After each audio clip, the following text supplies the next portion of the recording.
আসসালামু আলাইকুম ওরহমতুল্লাহি ওয়াবারাকাতুহু। যে যেখান থেকে দেখছেন প্রত্যেককে আন্তরিক ধন্যবাদ ও মুবারকবাদ। আজকে হচ্ছে যে বিষয়টি বলবো সেটা হচ্ছে যে নবী মুহাম্মদ সাল্লাল্লাহু আলাইহি ওয়াসাল্লামের আগমন। নবী করিম সাল্লাল্লাহু আলাইহি ওয়াসাল্লামের ভাষ্যমতে শেষ নবী হিসেবে দুনিয়াতে তার আগমনই কিয়ামতের প্রথম ক্ষুদ্রতর নিদর্শন। হযরত সাহল বিন সাদ রাদিয়াল্লাহু থেকে বর্ণিত, তিনি বলেন, আমি নবী করিম সাল্লাল্লাহু আলাইহি ওয়াসাল্লামকে দেখেছি, তিনি তর্জনী এবং মধ্যমাঙ্গুলে দিয়ে ইশারা করে বলেছেন, আমার এবং কিয়ামতের মধ্যে এই দুই আঙ্গুলের মধ্যবর্তী ফাঁকা জায়গার নেই ব্যবধান। অন্যত্র বলেন, কিয়ামতের প্রথম বাতাসেই আমাকে প্রেরণ করা হয়েছে। ইমাম কুরতুবী রাদিয়াল্লাহু বলেন, স্বয়ং নবী সাল্লাল্লাহু আলাইহি ওয়াসাল্লামই হচ্ছেন কিয়ামতের প্রথম নিদর্শন। কারণ তিনি শেষ নবী, আখেরি জামানার নবী। ওনাকে প্রেরণ করে নবী আগমনের ধার চিরতরে বন্ধ করা হয়েছে। কিয়ামত অবধি তার কোনো নবী পৃথিবীতে আসবেন না। বলা হচ্ছে যে কিয়ামতের আগে হচ্ছে নবী করিম সাল্লাল্লাহু আলাইহি ওয়াসাল্লাম, এর পরে আর কোনো নবী আসবেন না। আসসালামু আলাইকুম ওরহমতুল্লাহি ওয়াবারাকাতুহু। যে যেখান থেকে দেখছেন প্রত্যেককে আন্তরিক ধন্যবাদ ও মুবারকবাদ। আজকে হচ্ছে যে বিষয়টি বলবো সেটা হচ্ছে যে নবী মুহাম্মদ সাল্লাল্লাহু আলাইহি ওয়াসাল্লামের আগমন। নবী করিম সাল্লাল্লাহু আলাইহি ওয়াসাল্লামের ভাষ্যমতে শেষ নবী হিসেবে দুনিয়াতে তার আগমনই কিয়ামতের প্রথম ক্ষুদ্রতর নিদর্শন।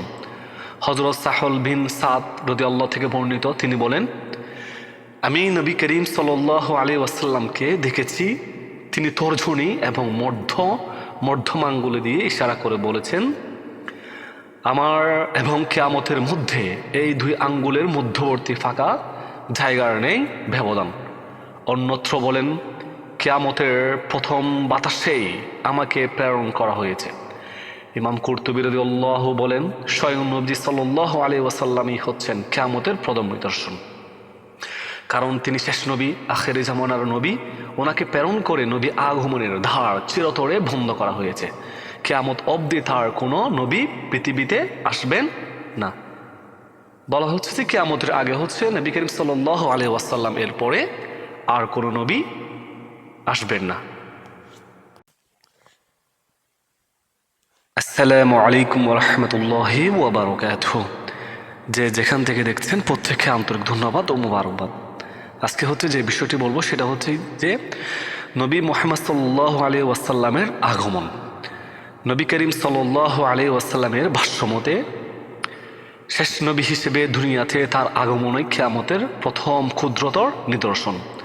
হযরত সাহল বিন সাদ রাদিয়াল্লাহু থেকে বর্ণিত, তিনি বলেন, আমি নবী করিম সাল্লাল্লাহু আলাইহি ওয়াসাল্লামকে দেখেছি, তিনি তর্জনী এবং মধ্যমাঙ্গুলে দিয়ে ইশারা করে বলেছেন, আমার এবং কিয়ামতের মধ্যে এই দুই আঙ্গুলের মধ্যবর্তী ফাঁকা জায়গার নেই ব্যবধান। অন্যত্র বলেন, কিয়ামতের প্রথম বাতাসেই আমাকে প্রেরণ করা হয়েছে। ইমাম কুরতুবী রাদিয়াল্লাহু বলেন, স্বয়ং নবী সাল্লাল্লাহু আলাইহি ওয়াসাল্লামই হচ্ছেন কিয়ামতের প্রথম নিদর্শন। কারণ তিনি শেষ নবী, আখেরি জামানার নবী। ওনাকে প্রেরণ করে নবী আগমনের ধার চিরতরে বন্ধ করা হয়েছে। কিয়ামত অবধি তার কোনো নবী পৃথিবীতে আসবেন না। বলা হচ্ছে যে কিয়ামতের আগে হচ্ছে নবী করিম সাল্লাল্লাহু আলাইহি ওয়াসাল্লাম, এর পরে আর কোনো নবী আসবেন না। আসসালামু আলাইকুম ওরহমতুল্লাহি ওয়াবারাকাতুহু। যে যেখান থেকে দেখছেন প্রত্যেককে আন্তরিক ধন্যবাদ ও মুবারকবাদ। আজকে হচ্ছে যে বিষয়টি বলবো সেটা হচ্ছে যে নবী মুহাম্মদ সাল্লাল্লাহু আলাইহি ওয়াসাল্লামের আগমন। নবী করিম সাল্লাল্লাহু আলাইহি ওয়াসাল্লামের ভাষ্যমতে শেষ নবী হিসেবে দুনিয়াতে তার আগমনই কিয়ামতের প্রথম ক্ষুদ্রতর নিদর্শন। হযরত সাহল বিন সাদ রাদিয়াল্লাহু থেকে বর্ণিত, তিনি বলেন, আমি নবী করিম সাল্লাল্লাহু আলাইহি ওয়াসাল্লামকে দেখেছি, তিনি তর্জনী এবং মধ্যমাঙ্গুলে দিয়ে ইশারা করে বলেছেন, আমার এবং কিয়ামতের মধ্যে এই দুই আঙ্গুলের মধ্যবর্তী ফাঁকা জায়গার নেই ব্যবধান। অন্যত্র বলেন, কিয়ামতের প্রথম বাতাসেই আমাকে প্রেরণ করা হয়েছে। ইমাম কুরতুবী রাদিয়াল্লাহু বলেন, স্বয়ং নবী সাল্লাল্লাহু আলাইহি ওয়াসাল্লামই হচ্ছেন কিয়ামতের প্রথম নিদর্শন। কারণ তিনি শেষ নবী, আখেরি জামানার নবী। ওনাকে প্রেরণ করে নবী আগমনের ধার চিরতরে বন্ধ করা হয়েছে। কিয়ামত অবধি তার কোনো নবী পৃথিবীতে আসবেন না। বলা হচ্ছে যে কিয়ামতের আগে হচ্ছে নবী করিম সাল্লাল্লাহু আলাইহি ওয়াসাল্লাম এর পরে আর কোনো নবী আসবেন না। আসসালামু আলাইকুম ওয়া রাহমাতুল্লাহি ওয়া বারাকাতুহু। যে যেখান থেকে দেখছেন প্রত্যেক